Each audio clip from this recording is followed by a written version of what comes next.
We couldn't come across the States and not shoot a Nordhavn, could we? And we've got an absolute doozy for you today. This is the Nordhavn 68, and at this size, it's elevated from a functional, robust ocean crosser to a comfortable floating home that just so happens to be able to whisk you across the Atlantic or any ocean of your choice, to be honest. The creature comforts are plentiful, from the full beam forward master with huge hull windows to the country kitchen arrangement in the saloon. You can even spec it with a hot tub. I think you're going to like this one, so let's get going. I'm Jack Haines, welcome to YachtBuyer.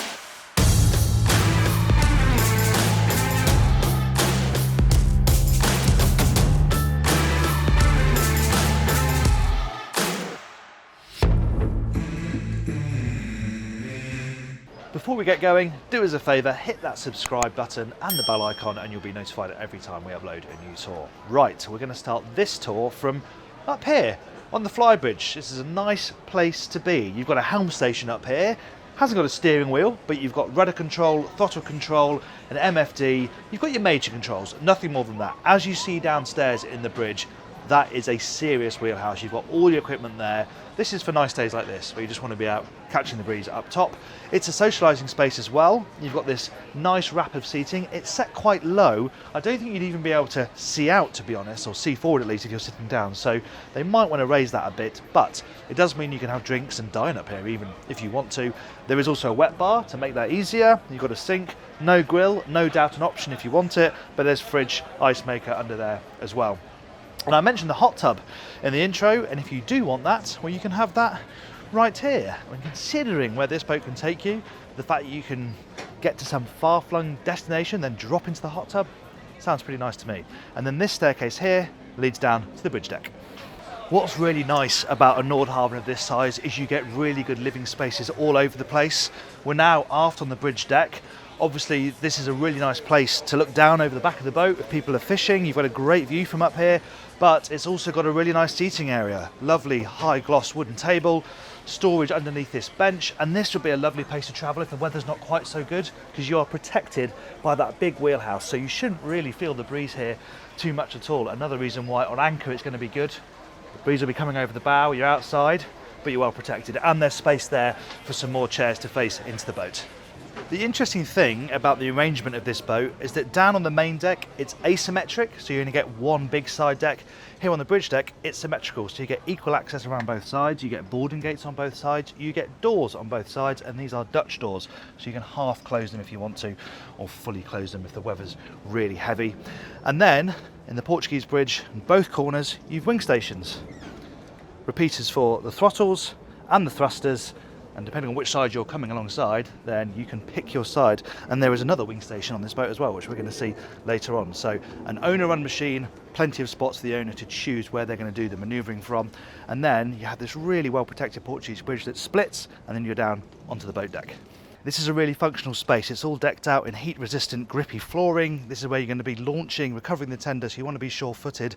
And yeah, it certainly is that. And this is where the tender lives on this boat, and the toys. There's space on either side. You could probably put a jet ski over there if you wanted. There's space for a 17-footer. This is just a little 15-footer, but you've got a £2,500 crane that's really up to the job. And when we've done previous Nordhavns with this arrangement, people have put in the comments, isn't the tender really vulnerable? Well, they've done many, many miles on these, green water over the front, and they say they've never lost a tender yet. And personally, I think it's more likely that one comes off the back and you don't notice. At least if it's right in front of you from the bridge, you're going to see if things start going wrong. And then forward of that, of course, you've got your anchoring equipment, twin anchors, anchor lockers, all really high-end, high-quality, robust stuff, as you'd expect from Nordhavn. Okay, the final piece of the puzzle, the cockpit down here. And it's another really nice living space. Big table down here, really well protected, probably where you're going to have your outdoor meals because the galley's on the same level. You've also got a wet bar out here with, look at the size of that grill, the old Fire Magic. Really good position here, so if you're going to cook outside, this is the place to do it. You've got some other facilities here as well, storage underneath. So you've got your gas bottle down there, a bit of a storage. You've got all the barbecue tools too. You've got a winch here because this aligns with the cleats, and you've got the fair leads built on the top sides as well. Goes without saying that this is a really safe, practical space that you can also fully enclose, so you can extend this as a living area as part of this saloon if the weather's not so good. Boarding gates on both sides as well, and as I mentioned upstairs, asymmetric down here, so you can see there's no side deck on that side, So here, your only side deck is a nice wide one on the starboard side, and that leads all the way up to the boat deck. The wheelhouse. There's nothing quite like the wheelhouse aboard a Nordhavn. And just to explain the layout of the interior a little bit, because it's obviously quite different to most of the stuff we have on the channel. Up here we have the bridge. We also have a cabin, a watch cabin up here. That's got its own bathroom. Downstairs you have the main galley, an internal dinette, and then the cabins on the deck below that. We're going to go and see all of that, don't worry, but let's start up here on the bridge, because this feels like you move away from the world of boats into the world of ships, really. It's really proper commercial feeling stuff. You've got your 4 big screens, things like Furuno navigation equipment, you know, that is reliable, widely used commercially. Pretty much wherever you are in the world, you're probably going to be able to find somebody who can help you look after that kit, and you've got redundancy upon redundancy, backups for backups. So if something goes down, you've probably got another one that you can rely on. So you've got your main screens here, then overhead I've got water maker controls, controls for the main engine, controls for the wing engine. Down here, see a pair of throttles, separate rudder control and a steering wheel, and hydraulic bow and stern thrusters.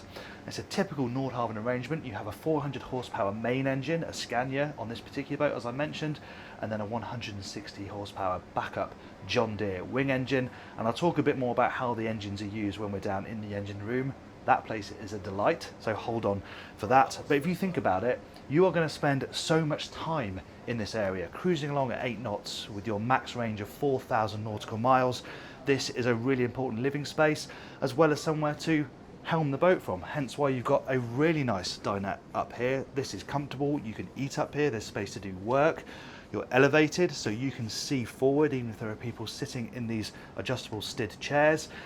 And then, you know, something that tells you you're on a long distance cruising boat, having a cabin up here right by the bridge, and a nice cabin as well. Single berth in here, a lovely window out aft, opening porthole, so you have some ventilation, and that's opposite what is a really nice bathroom. Not just great at night, but it means that if you're cruising on long cruises, you can stay close to the bridge and go to the toilet. It just works brilliantly for its intended purpose, long distance cruising. And this staircase leads down to the main deck. This then is the heart of the home on board this boat, and this is what I like so much about this design, the country kitchen. Look at this, feels like you're in your condominium, as they'd say over here. It's lovely, and the scale of everything is domestic. A big breakfast bar, huge sink as well, with, you know, double taps. You've got Wolf appliances over here, double oven, domestic extraction hob over on this side, and look at the cooling as well. 2 enormous sub-zero fridges and freezers. It's with all this teak. These are 2 big metallic blobs that really stand out, but no doubt you could get covers for these if you wanted, but they are supplying you with plenty of cooling space if you're on board for weeks, months at a time. You've got even more cooling space down there in those chest drawers as well. And this is normally a day head, but the person who spec'd this boat wanted this to be the laundry. Often the laundry's downstairs, but they thought, no, I want to be on the same level as the kitchen. And to me, that also makes sense. It's like having your utility room right next to your kitchen like you do in your house. Forward there is the owner's cabin. I'm going to check that out in a moment, but I want to show you now the main sort of relaxing living space on this deck. Big sofa over on that side. That's opposite this TV that drops down into the unit over there. And then you have not an enormous internal dining table, but somewhere to dine. Do bear in mind, you've got the breakfast bar, which I think when you're having breakfast, having a drink, having a snack, you'll pull up there, shoot the breeze with the person in the galley. Right aft, of course, this connects out to the cockpit. And just look at this door as well. Watertight, you can lock it shut, super secure. We're going to head to the owner's cabin now. That is access down to the guest spaces and also the engine room. But let's head forward and check out the owner's space. And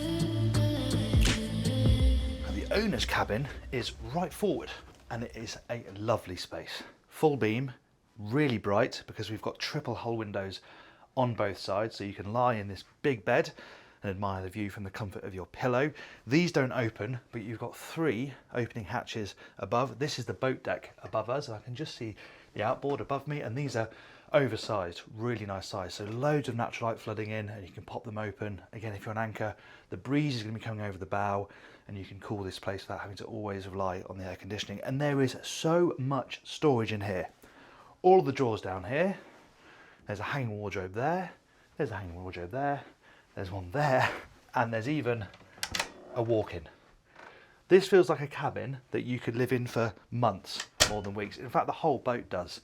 But the fact you have so much space for your stuff as an owner, and this feels like a bedroom in a home rather than a cabin, means you can comfortably live on board for that long. You've got obviously bedside tables with loads of storage in them, repeaters for the lights. It's just a lovely space.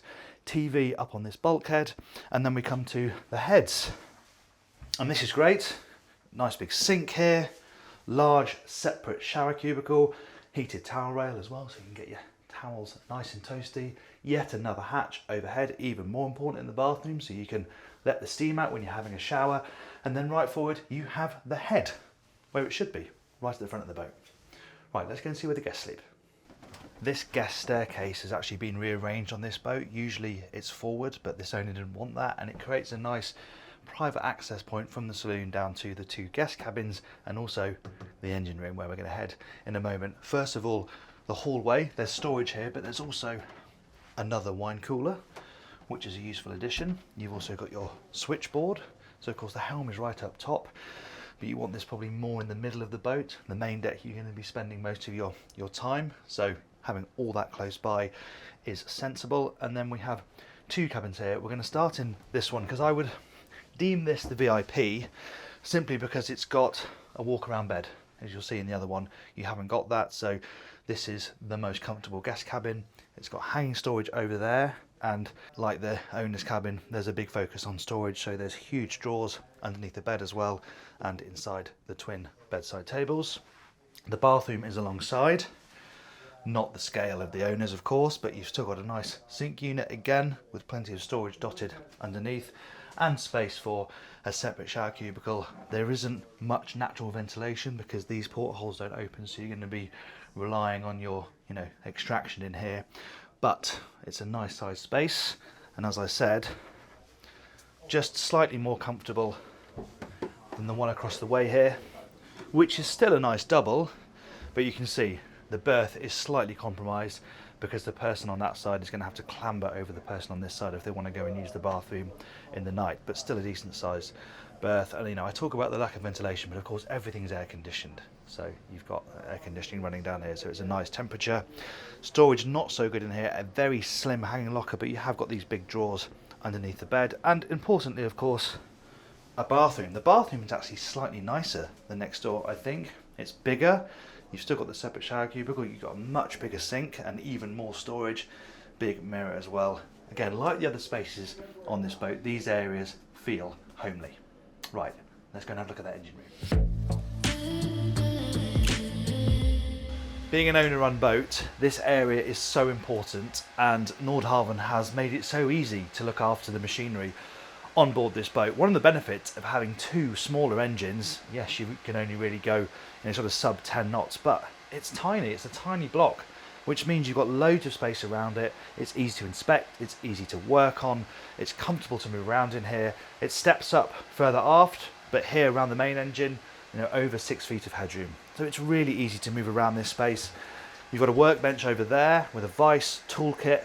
You've got repeaters for the throttles as well. I've talked about redundancy. It's redundancy upon redundancy. So you have control of the throttles from in here too. Over on this side, this is the fuel transfer, fuel polishing system. It's a gravity fed system. You can see this network of valves and network of filters as well. Really belt and braces stuff. And again, labelled, clean, all easy to get to. They're just making life as easy as possible. Then after that, you have one of the 2 generators. You've got 2 generators, you've got 2 water makers, and then here you've got the John Deere wing engine. It's a Scania main engine. As I said, you could have a John Deere if you preferred. This was just a personal preference of the person who spec'd this boat. And the wing engine is of course a backup for propulsion if something goes wrong with this one when you're out at sea, but it's also running the PTO, so the hydraulic pack, which is doing things like the ABT track thrusters and the stabilizers, that's being run off the wing engine. There's no rudder behind that. It has got a prop and a shaft though. You've got your main shaft and prop and rudder with this engine. So it's all about reliability. You're stuck in the middle of nowhere, this one goes down, you can just switch over to the wing engine and carry on. And then through another watertight door aft, you have access to a lazarette. As I already said, there's another generator in there. That's also where you've got the water makers, and you can go straight from there into the cockpit. So you have access down to this area from on deck without having to always come through this door here. It just doesn't get better. All Nordhavns are capable, but the thing about the 68 is it has that capability. It also has the luxury, the owner's cabin, the guest suites, that lovely country kitchen, and the deck space as well, the seating spaces on the Flybridge and on bridge deck aft. It can crush the oceans, but it also gives you lots of comfort when you're on anchor enjoying the spaces as well. As ever with Nordhavn, there's a caveat. You're going to have to enjoy going slowly. It's full displacement, so you can't pick up the speed. If you can live with that at this size, the sky's the limit with this thing. Thank you for watching that tour of the Nordhavn 68. I hope you enjoyed it. Please give us a like if you did. And if you want more Nordhavn content, we shot the N51 at Flibs. I'll put that up there. If you'd like to subscribe, you can do that by clicking over there. Thanks again for watching. I'm Jack Haines. This is YachtBuyer.